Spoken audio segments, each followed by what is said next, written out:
మరి భారతదేశాన్ని గాయపరిచినటువంటి ఒక సంఘటన supreme court chief chief justice of India B R గారిని రాకేష్ కిషోర్ అనబడిన ఒక 71 సంవత్సరాల సీనియర్ లాయర్ గారు ఒక షూజ్ ఆయన మీద విసిరివేయడాన్ని ఎలా చూడాలి? ఈనాడు అందరి మీద వేయడం అయిపోయింది, ఇప్పుడు చీఫ్ జస్టిస్ మీద కూడా ఈ యొక్క షూస్ విసరడం అనేటువంటి కార్యక్రమము చూస్తున్నాం. ఈనాడు దేశమంతా ఇదే మాట్లాడుకుంటుంది.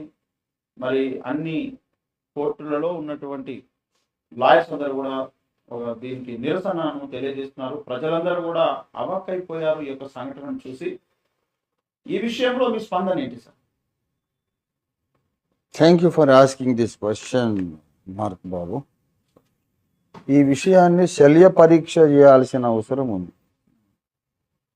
ఎందుకంటే చీఫ్ జస్టిస్ ఆఫ్ ఇండియా ఆ ప్లేస్లో గవాయి గారు ఉండొచ్చు, రేపు ఇంకొకరు ఉండొచ్చు. సార్, ఆ ధర్మాసనం, ఆ పీఠం మీద కూర్చున్నటువంటి వ్యక్తి ఎవరైనా ఆయన రాజ్యాంగ పరిరక్షకుడు. రాజ్యాంగం ప్రకారం ఏదైనా జరగకపోతే సుప్రీంకోర్టుకి వెళ్తాం. కింది కోర్టుల్లో న్యాయం జరగకపోతే ఫైనల్ కోర్టు సుప్రీంకోర్టుకి వెళ్తాం. అక్కడ వాళ్ళు చెప్పిందే ఫైనల్ జడ్జిమెంట్. అదొక ధైర్యం దేశ ప్రజలకు ఉన్నది. రాజ్యాంగం అయితే ఉంది, బాబాసాహెబ్ అంబేద్కర్ విరచిత రాజ్యాంగం, అద్భుతమైన రాజ్యాంగం మనకున్నది. దాని ప్రకారం పరిపాలకులు ఎవరైనా ప్రవర్తించకపోతే, పరిపాలించకపోతే కోర్టును ఆశ్రయిస్తాం. వారు తప్పకుండా రాజ్యాంగాన్ని నిలబెడతారు అనే ఒక ధైర్యం ఉన్నది. మరి అటువంటి వ్యక్తి మీద జ్యుడిషియరీలోనే ఉన్నటువంటి, న్యాయ వ్యవస్థలోనే ఉన్నటువంటి ఒక సీనియర్ మోస్ట్ లాయర్, అడ్వకేట్, ఆయన రాకేష్, పేరు చెప్పారు మీరు, రాకేష్ కిషోర్. ఇప్పుడు నేనున్న దానికంటే ఆయన వయసులో పెద్దవాడు. తర్వాత ఆయన బాగా చదువుకున్నాడు, గోల్డ్ మెడలిస్టు. ఆయనకు జ్ఞానం లేదని కాదు, ఇప్పుడు మనం ఏది చెప్పినా ఆ విషయం రాకేష్ కిషోర్ గారికి తెలియదని కాదు. మనకంటే బాగా ఆయనకి కోర్టు లోపల ఎలా ప్రవర్తించాలి, ఏంటి డిసిప్లిన్, కోర్టు యొక్క డిగ్నిటీని ఎలా నిలబెట్టాలనేది రాకేష్ కిషోర్ గారికి మనందరికంటే బాగా తెలుసు. కాబట్టి ఇలాంటి చర్య ఎలా జరిగింది అనే దాన్ని మనం శల్య పరీక్ష తప్పకుండా చేయాలి. మొట్టమొదటి విషయం, అసలు జస్టిస్ గవాయి గారు, చీఫ్ జస్టిస్ గారు ఇచ్చిన తీర్పు లేక చేసిన వ్యాఖ్యలు ఏమిటంటే, అది పాతకాలంలో ఇండస్ వ్యాలీ సివిలైజేషన్కు సంబంధించినటువంటి శిథిలాలలో ఒక విగ్రహం ఉన్నది.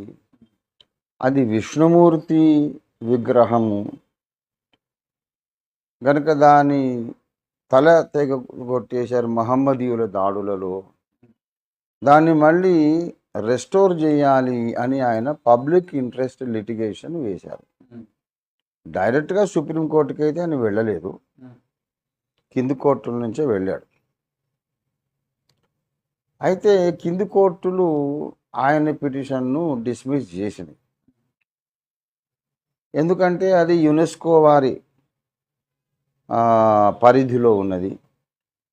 భారతీయ పురాతత్వ శాస్త్రవేత్తలు, పురాతత్వ వస్తు శాఖ, గవర్నమెంట్ యొక్క ఆర్కియాలజికల్ డిపార్ట్మెంట్ యొక్క అజమాయిషులు ఉన్నది. వాళ్ళు దాని మీద చర్య తీసుకోవాలి. సుప్రీంకోర్టు పరిధిలో అది లేదు, మీరు ఇక్కడ దాకా రావాల్సిన పని లేదు అని ఆయన చెప్పారు. అసలు కింది కోర్టుల్లో ఈ మాట చెప్పేశారు, ఇది కోర్టు పరిధి కాదు బాబు, ప్రాచీన కళా సంపదను పరిరక్షించేది ఈ పురాతత్వ శాఖ వాళ్ళ పని, ఆర్కియలాజికల్ డిపార్ట్మెంట్ వాళ్ళ పని. వాళ్ళని అడుగు. అంటే వాళ్ళ దగ్గరికి పోతే వాళ్ళు అన్ని కూపీలు ఆగుతున్నారు. అది విష్ణుమూర్తి విగ్రహం అయితే లక్ష్మీదేవి విగ్రహం ఇక్కడ. అక్కడ ఉన్నటువంటి అన్ని విగ్రహాలలో పురాణ పాత్రలన్నీ ఉన్నాయా? అసలు అది విష్ణుమూర్తి విగ్రహము అనేది మీకు ఏంటి రుజువు? క్రీస్తుకు పూర్వం 2000 ఏళ్ల నాడు విష్ణుమూర్తి విగ్రహాలు ఉన్నాయా? దానికి ఇతర శాస్త్రాలు ప్రమాణంగా చారిత్రక ఆధారాలు ఉన్నాయా అని వీళ్ళందరూ కూడా అడుగుతారు అధికారులు. అక్కడ జవాబు చెప్పుకోలేక ఆయన సుప్రీంకోర్టుకు వచ్చి ఏదో ఒక రూలింగ్ అయితే తీసుకొని, వాళ్ళ ఆశ అది, ఏదో ఒక రూలింగ్ అయితే సుప్రీంకోర్టులో తీసుకుంటే దానికి విష్ణుమూర్తి తలకాయ తగిలిస్తారు. ఆ విష్ణుమూర్తి తలకాయ తగిలించిన తర్వాత అవి ఖజురహో, హరప్ప, మొహంజోదారో ఈ కల్చరు క్రీస్తుకు పూర్వం 2000 ఏళ్ల నాటిది కనుక అక్కడ విష్ణుమూర్తి విగ్రహం ఆల్రెడీ ఉంది కనుక ఈ పురాణ కథలను భారతీయ ప్రజానీకం బీసీ 2000 ఏళ్ల నుండే నమ్ముతున్నారు అనేది ఒక కథనం మళ్ళీ అల్లుకు రావాలి అనేది వీళ్ళ యొక్క ఉద్దేశం. మరి మీకు ఆ ఉద్దేశం ఉంటే ఉండొచ్చు. ఆ విగ్రహాలు ఏమో 2000 ఏళ్ళు బీసీ నాటివి, లేకపోతే 1000 ఏళ్ళు బీసీ నాటివి అనుకోండి పోని. అయితే బీసీ 1000 ఏళ్ల నాడు ఈ పురాణ కథలు ఏవీ వ్రాయబడలేదు. అవన్నీ గౌతమ బుద్ధుడి యొక్క ధర్మ ప్రచారం, బౌద్ధ ధర్మం స్థాపింపబడిన తర్వాతనే ఈ పురాణ కథలన్నీ రాసుకున్నారు. అందుకే మహాభారతంలో తురుష్కుల ప్రస్తావన ఉంది, రామాయణంలోనేమో ఉత్తరాఖండలో బౌద్ధులు గౌతమ బుద్ధుడి ప్రస్తావన ఉంది. అంటే బుద్ధుడు పుట్టి ఆయన చనిపోయి కాలగర్భంలో కలిసిపోయాక వీళ్ళు పురాణాలన్నీ రాసుకున్నారు. అలాగైతే ఆ ఖజురహో శిల్పాలు అంతకన్నా వెనకటివే కానీ తర్వాతవి కావు కనుక డేట్స్ మ్యాచ్ కావు. దాన్ని మీరు అక్కడే పరిష్కరించుకోవాలి అనేది జస్టిస్ గవాయి గారి యొక్క తీర్పు. అయితే ఎంత చెప్పినా ఆయన వినడం లేదు. కింది కోర్టులో వినలేదు, పై కోర్టులో వినలేదు. స్వతహాగా జస్టిస్ గవాయి గారు బౌద్ధుడు. ఆయన బౌద్ధ ధర్మంలో ఆయన ఉన్నాడు, ఆయన బుద్ధిస్ట్. కనుక ఆయన ఈ అశాస్త్రీయమైనటువంటి విషయాలను ఆయన నమ్మడు. అసలు భూమి మీద యేసుక్రీస్తు కంటే కూడా ముందు first rational thinker, first scientific thinker, హేతుబద్ధంగా తర్కబద్ధంగా హేతుబద్ధంగా తార్కికంగా ఆలోచించిన మొట్టమొదటి మానవుడు గౌతమ బుద్ధుడు. కాబట్టి ఆ బౌద్ధ ధర్మంలోనే బాబాసాహెబ్ అంబేద్కర్ ఉన్నారు. అంబేద్కర్ రచించిన రాజ్యాంగ పరిరక్షకుడుగా ఉన్న గవాయి గారు కూడా ఆ బౌద్ధ ధర్మంలో ఉన్నారు. అరే ఆయన ఎంత చెప్పినా వినకుంటే ఆయన అన్నాడు, సరే బాబు, మరి మీకంత నమ్మకం ఉంది కదా, ఇప్పుడు ఏం చేయాలి మహాదేవా అని ఆ విష్ణుమూర్తిని పోయి ప్రార్థించండి, మరి ఆయన ఏం సలహా చెప్తారు, ఎందుకంటే క్లారిటీ లేదు సిచ్యువేషన్లో అనే మాట అన్నాడు. అది వీళ్ళకు ఘోరమైన ఇన్సల్ట్ అయిపోయింది. వీళ్ళు ఏమంటారంటే ఏదన్నా మసీదు కూలగొట్టారనుకోండి, అల్లానే ప్రార్థించుపో అని అంటాడా గవాయి గారు? చర్చి కూలగొట్టారనుకోండి, కోర్టుకు రావద్దు, మీరు మీ యేసునే ప్రార్థించండి అనే మాట అనగలడా ఆయన? జస్టిస్ గవాయి గారు అనలేడు కదా. వేరే మతాల వాళ్ళని ఏమి అనలేరు, హిందువులంటే మాత్రం లోకువా అనే పాయింట్లు అవధిస్తున్నారు. హిందూ దేవాలయము, హిందూ విష్ణుమూర్తి శిరస్సు అని అంటున్నాం కనుక అంత చులకనగా మాట్లాడారు, ఎందుకు మా మనోభావాలు దెబ్బతిన్నాయి అని అంటున్నారు. ఇక్కడ విషయం ఏంటంటే వీళ్ళు రామాలయం అని అయోధ్యలో బాబరీ మసీదు దాని కింద రామాలయం ఉందని తవ్వితే అన్ని బౌద్ధ ఆరామం అవశేషాలు దొరికినాయి. రామాలయం అవశేషం ఒకటి దొరకలేదు. కాబట్టి చారిత్రకంగా నిరూపించాలి. ఆ బీసీ 2000 ఏళ్ల నాడు, బీసీ 1000 ఏళ్ల నాడు అప్పుడు ఈ పౌరాణిక పాత్రలు, ఈ కథనాలు, ఈ పురాణాలు, ఈ నమ్మకాలు, ఈ విశ్వాసాలు ఆనాటి ప్రజానీకంలో ఉన్నాయి అనే సంగతి ఇప్పటికి ఇంకా చారిత్రకంగా నిరూపించబడలేదు. పురాణాల్లో చెప్పుకుంటారు, కోట్ల ఏళ్ల ముందని చెప్పుకుంటారు.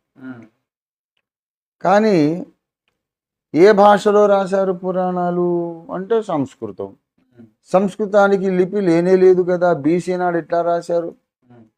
అది పాణిని మహర్షి సంస్కృత వ్యాకరణం ద్వారా అక్కడి నుంచి ఇరాన్ నుంచి వచ్చినటువంటి భాషను సంస్కరించి దాని సంస్కరించబడిన భాష, మొరటు భాష కాదు, సంస్కరించబడింది అని దానికి పేరు పెట్టిన తర్వాత క్రీస్తు శకములో రాయబడ్డ పుస్తకాలు ఇవి అనే సంగతి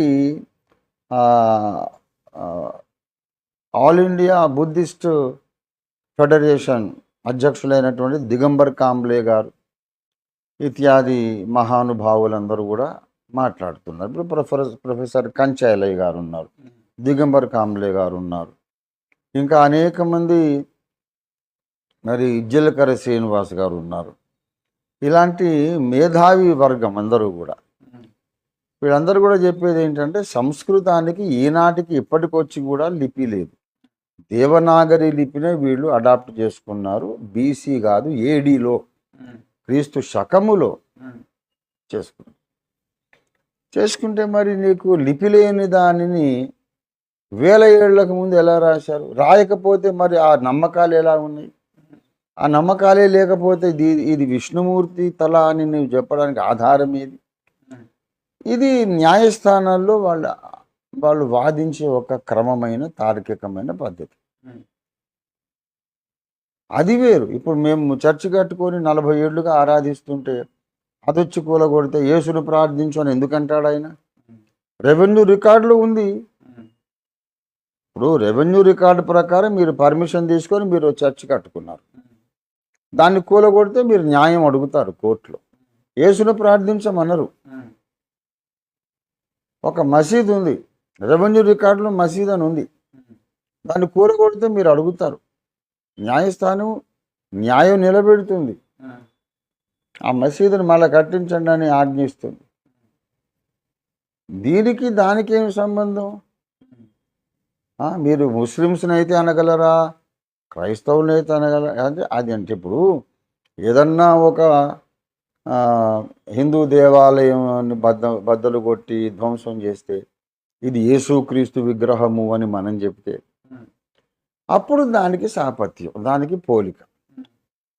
అంతేగాని క్రైస్తవులని అయితే యేసుని అడుక్కోపో, ముస్లింలని అయితే అల్లాని అడుక్కోపో అని అనగలడా ఈయన అని ఆర్ఎస్ఎస్ వాళ్ళు మాట్లాడుతున్నారు, మతోన్మాదులు. మనం ఎప్పుడైనా పోరాడితే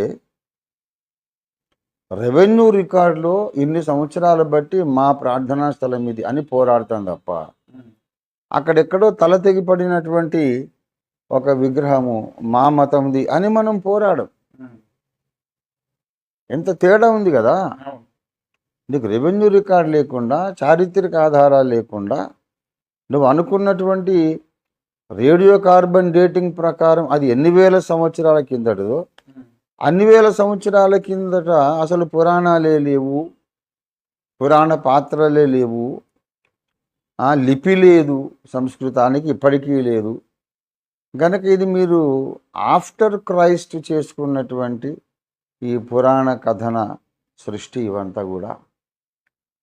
కాబట్టి సైంటిఫిక్గా ఆలోచిస్తే ఆ తెగిపడినటువంటి తల విష్ణుమూర్తిదని నిరూపించడానికి ఆధారాలు లేవు. లేనప్పుడు సుప్రీంకోర్టు ఎలా చెబుతుంది? విష్ణుమూర్తి తలకాయ అతికించమని. ఒక పిల్లోడి తలకాయ శివుడు నరికేసి ఏనుగు తలకాయ అతికించినట్టు ఉన్నది వీళ్ళ సంగతి. అట్లా చేయడానికి వీళ్ళు పర్మిషన్ అడుగుతున్నారు.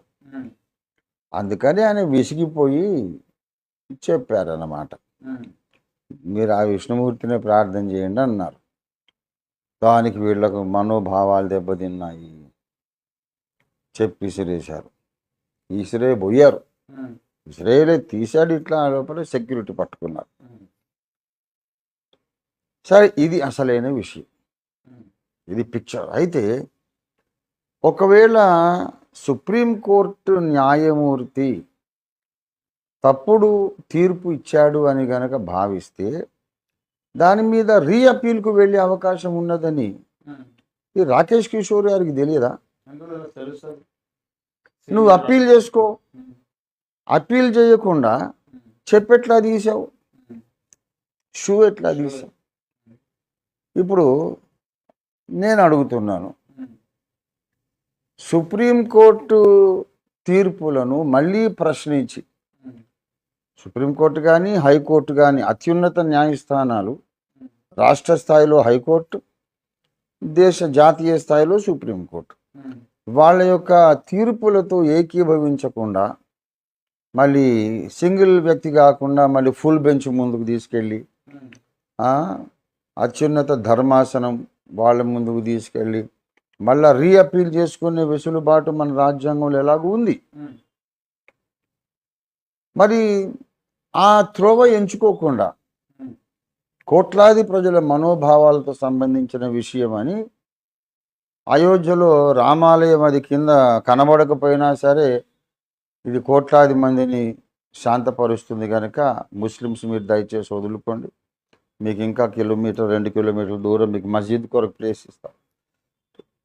సరేనండి, ఇది చేసేది మాకు అభ్యంతరం లేదు, మేము అక్కడ పెద్దగా నమాజులు చేసింది కూడా లేదని ముస్లిం పెద్దలు ఒప్పుకున్నారు. ఎంత శాంతంగా అయిపోయింది. అక్కడ రామాలయ అవశేషాలు దొరికినాయని కాదు, దొరకలేదు, బౌద్ధారామ అవశేషాలు దొరికినాయి.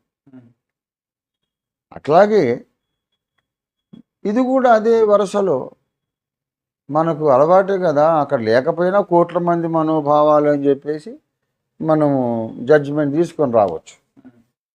రీఅపీల్కి వెళ్లకుండా బూటు తీయడం ఏంటి? అంత వయసున్న వ్యక్తి, అంత జ్ఞాని అంటే అర్థం ఏంటంటే ఇది ఒక ఇష్యూ క్రియేట్ చేయాలి, ఇష్యూ ఒకటి క్రియేట్ చేయాలి దేశవ్యాప్తంగా. హిందూ మతానికి హిందూ దేశంలోనే సంరక్షణ లేదు, హిందూ ప్రజల మనోభావాలకు వాళ్ళ విశ్వాసాలకు ఈ దేశంలోనే హిందూ దేశంలోనే గౌరవం లేదు.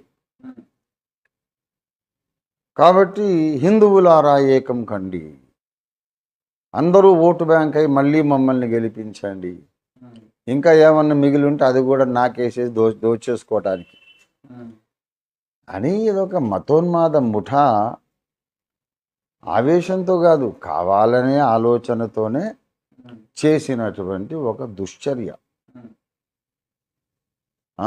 కాబట్టి అది ఎంతైనా ఖండనీయము, అది గర్హనీయము. దాన్ని మనం రాష్ట్రీయ మసీహీ పరిషత్ పక్షంగా, యథార్థవాది ఛానల్ పక్షంగా దాన్ని తీవ్రంగా ఖండిస్తున్నాం. That is not the way. ఆయన చేసిన వ్యాఖ్యల మీద కూడా ఒక పిటిషన్ వేయవచ్చు, లేకుంటే ఆ వ్యాఖ్యలు జస్టిస్ గవాయి గారి వ్యాఖ్యలు రికార్డు నుంచి చేయమని ఒక పిటిషన్ వేయవచ్చు. ఇది దేశ ప్రజలందరినీ, హిందువులందరినీ అవమానిస్తుందండి, remove those comments from the records అని పిటిషన్ వేయవచ్చు. ఆయన టాప్ పొజిషన్లో ఉన్నటువంటి జస్టిస్ గవాయి గారిని బూట్కాలు తీసి విసిరి వెళ్ళేటప్పుడు రాకేష్ కిషోర్ గారు ఏమన్నారు తెలుసా?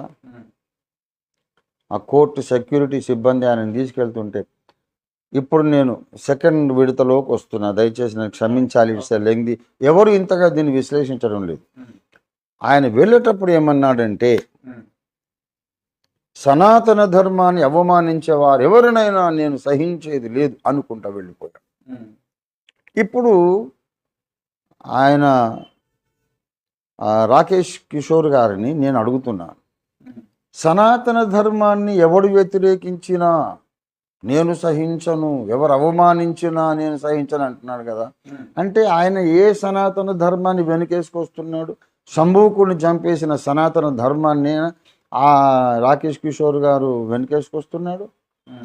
సూర్యుడు నిప్పుకోవడం కాదు, 7 గుర్రాలు పూంచిన రథంలో ఆకాశంలో తిరుగుతుంటాడని చెప్పిన ధర్మాన్నేనా రాకేష్ కిషోర్ గారు వెనకేసుకొస్తున్నాడు? చంద్రుడు ఒక మట్టిగడ్డ కాదు, ఆయన ఒక వ్యక్తి. ఆయన నవ్వుతాడు, ఇకిలిస్తాడు. వినాయకుడిని చూసి నవ్వినందుకు ఆయన శాపం పెట్టాడు వినాయకుడు. ఇదంతా నమ్ముతున్నాడా? ఇంత హైలీ ఎడ్యుకేటెడ్ రాకేష్ కిషోర్ గారు నమ్ముతున్నాడా? కనీసం నేను అడిగిన ప్రశ్నకు రాకేష్ కిషోర్ గారైనా సమాధానం చెప్తాడా? చంద్రయాన్ నౌకను తీసుకెళ్ళి చంద్రమండలంలో దింపారు. అక్కడ వాడికి కళ్ళు, ముక్కు, మూత ఏమన్నా ఉన్నాయా? వినాయకుడు పొట్ట పగిలి ఉండ్రాళ్ళు బయటపడితే పక్కపక్క నవ్వాడు, అవహేళన చేశాడు చంద్రుడు. వినాయక చవితి నాడు చంద్రుడిని చూస్తే నీలాప నిందలు చుట్టుకుంటాయని శాపం వచ్చిందనే కథ ఉన్నది. అందులో ఉన్న ఆ చంద్రుడేనా ఇప్పుడు చంద్రయాన్ పోయి అక్కడ వాలింది? వేరే చంద్రుడు ఉన్నాడా నేను అడిగాను. సమాధానం చెప్తాడా ఈయన? రాకేష్ కిషోర్ గారు చేస్తారా? చెప్తారా? అంత ఎడ్యుకేటెడ్ మ్యాన్. ఆయన దేన్ని నమ్ముతున్నాడు? భూమిని గురుత్వాకర్షణ శక్తితో భూమి వేలాడడం లేదు, 4 ఏనుగులు మోస్తున్నాయి అని నమ్మే ధర్మాన్నేనా ఆయన వెనుకేసుకొస్తున్నాడు? సనాతన ధర్మాన్ని అవమానిస్తే నేను ఊరుకోనన్నాడు. ఏ సనాతన ధర్మం? భూమి ఏనుగుల మీద ఉన్నది, ఏనుగులు ఏమో తాబేల మీద ఉన్నాయి. తర్వాత భూదేవి కర్ణుని శపించింది, నన్ను ఎందుకు నువ్వు పీడించావని. అని ఇట్లాంటివన్నీ ఉన్న సనాతన ధర్మాన్ని ఆయన వెనుకేసుకొస్తున్నాడు. దాన్ని ఎవరైనా ప్రశ్నిస్తే ఇట్లే అందరి మీద బూటి సిరేస్తుంటాడా? శాస్త్రీయ ఆలోచన విధానం ఆయన నేర్చుకునే లేదా? లేకపోతే అవన్నీ నాకు తెలుసులేవండి, ఆ లొసుగులు మా దగ్గర ఉన్నాయి, అయినా సరే మీరు ప్రశ్నించడానికి వీల్లేదు అనే ఆ ఆలోచన విధానంలో, మైండ్ సెట్లో రాకేష్ కిషోర్ గారు ఉన్నారా? శల్య పరీక్ష చేయాలి అనే విషయం నేను అంటున్నా. అంత ఫూలిష్గా రాకేష్ కిషోర్ గారు ఆలోచించడు. డెఫినెట్లీ నేను నమ్ముతున్నాను. భూగోళము 4 ఏనుగుల మీద ఉన్నది, ఆ 4 ఏనుగులు తాబేలు మీద ఉన్నాయని రాకేష్ కిషోర్ గారు నమ్మడం లేదు. చంద్రుడు నవ్వాడు, గురువు భార్యను లేపుకుపోయాడు అనేది ఆయన నమ్మడం లేదు. He doesn't believe it. I'm asking him directly. నమ్ముతున్నాడా? మరి తారాదేవిని చంద్రుడు లేపుకోబోయి ప్రయోజనం ఏముంది? ఇప్పుడు చంద్రుడికి కోట్ల దూరం ఉంది తార. కోట్ల దూరం ఉండడానికి లేపుకపోవడం ఎందుకు? కనీసం గురు ఆశ్రమంలో ఉంటే కళ్ళ ముందన్న ఉంటుంది. ఆయన నమ్మడం లేదు ఇవన్నీ. కానీ సనాతన ధర్మాన్ని ఎవడైనా అవమానిస్తే నేను ఊరుకొని అంటున్నాడంటే ఆయన కూడా సంఘ్ పరివార్ చేత ప్రేరేపించబడిన ఒక వ్యక్తి, ఒక శక్తి. సంఘ్ పరివార్ ఆయనని అట్లా తయారు చేసింది. ఆయన highly educated, very wise, intelligent man. He doesn't believe all the stories. మరి దేన్ని ఆయన వెనుకేసుకొస్తున్నాడు? లిపిలేని భాషలో కోట్ల సంవత్సరాల కిందట బుక్స్ రాయబడ్డాయని ఆయన అడ్వకేట్ గారు రాకేష్ కిషోర్ గారు ఆయన నమ్ముతున్నాడా? లిపే లేదు, ఎట్లా రాస్తారు? లేదు అనుసృతంగా వచ్చినాయి అంటే అనుసృతంగా వచ్చి ఉండొచ్చు. త్రేతాయుగములో హనుమంతుడు చెవితో విని గుర్తుపెట్టుకోలేదు, వేదములు చదివినాడు అని వాల్మీకి రామాయణంలో రాయబడింది. అంటే బుక్ ఫామ్లో ఉంది. అనుసృతంగా గురువు నోటి నుంచి విని గుర్తుపెట్టుకున్నది కాదు. ఆంజనేయ స్వామి వేదములు చదివినాడు. అనుసృతంగా వచ్చేదైతే బ్రహ్మదేవుని దగ్గర వేదాలు, రాక్షసుడు ఎలా దాన్ని దొంగిలించిపోయి సముద్రంలో దాక్కుంటాడు? అందరి మనస్సులో ఉన్నది. వాడెట్లా దొంగతనం చేస్తాడు? బుక్ ఫామ్లో ఉంటే కదా దొంగతనం చేయడు. ఇవన్నీ మనకంటే ఎక్కువ రాకేష్ కిషోర్ గారికి తెలుసు.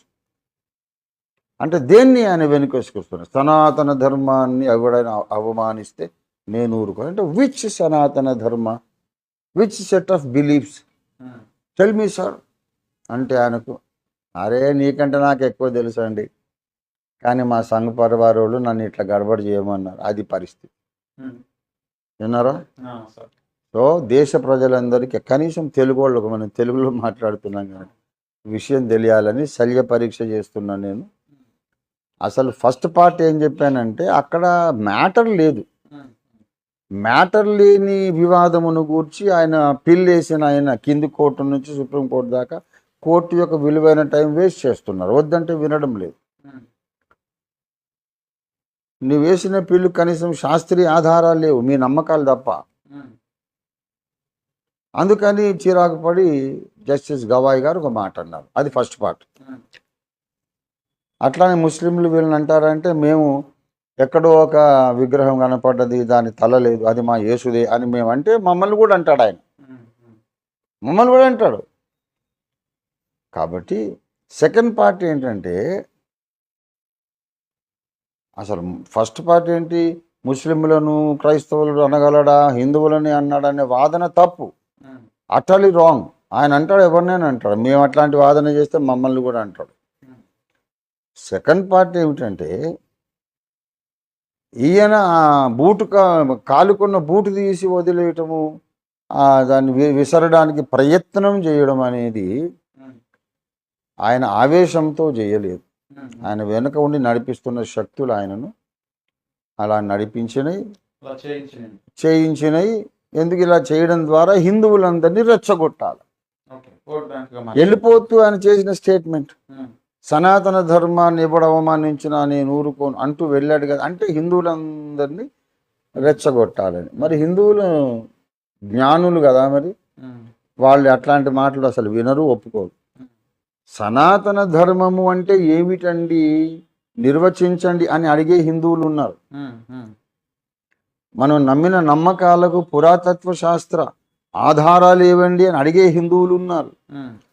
హిందువులందరూ ఆర్ఎస్ఎస్ కాదు, కాదు. టోటల్ హిందువులలో ఆర్ఎస్ఎస్ ఒక 3-4 క్రైస్తవుల కంటే తక్కువ. అది అది అది సంగతి. Okay okay sir. అంటే ఇలాంటి ఘటనలు ఇంతకు ముందు ఎప్పుడైనా చోటు చేసుకున్న పరిస్థితులు ఉన్నాయా? ఎవ్వరు అస్సలు ఆ మాట అంటుంటున్న గుండె దడొస్తుంది.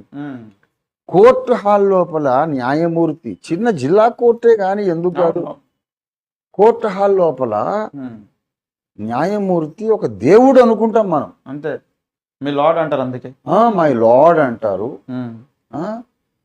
అవి అత్యున్నత న్యాయస్థానములు దేశంలోని, దేశానికి ఇంక అంతకన్నా హయ్యర్ అథారిటీ లేదు.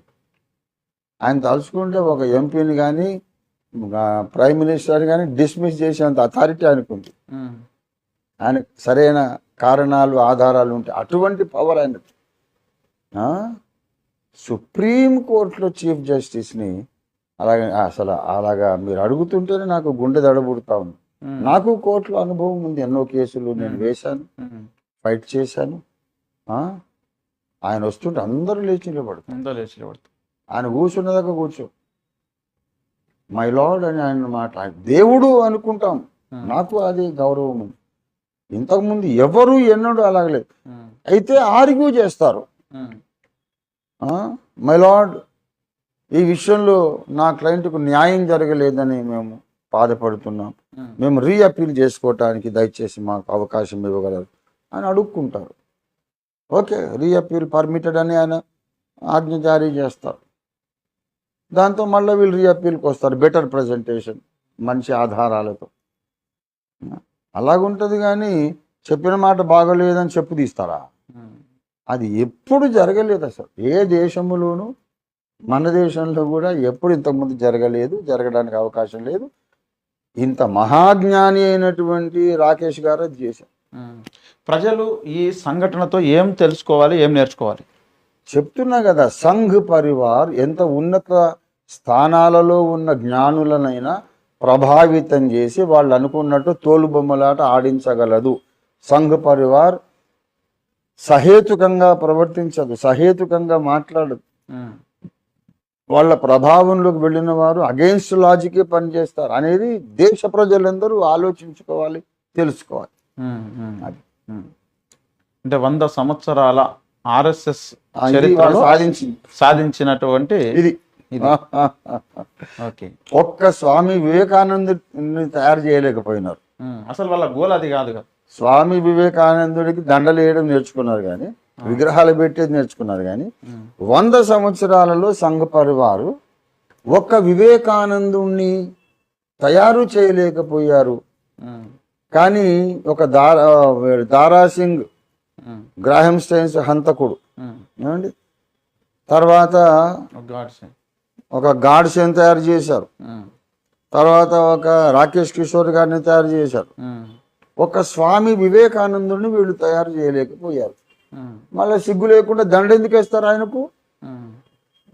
వివేకానందుడికి దండ వేయడం అంటే అర్థం ఏంటంటే, నేను నీలాగా తయారవ్వాలనుకుంటున్నాను స్వామి, నా దగ్గర ఉన్న వాళ్ళందరినీ నీలాగా చెక్కాలనుకుంటున్నాను, నేను ఒక శిల్పినై అందరినీ సమాజాన్ని వివేకానందుల గుంపుగా మలుస్తాను అనే అర్థం దండ వేయటం అంటే.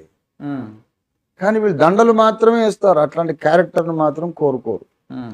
వీళ్ళందరినీ రేపిస్టులను చేశారు, హంతకులను చేశారు, ఇలాంటి అమర్యాద పరులను చేశారు. వాళ్ళ ప్రొడక్షన్ స్వామి వివేకానందుల వంటి వ్యక్తులు కాదు, ఇట్లాంటి మర్యాద లేని వ్యక్తులు. Okay okay sir.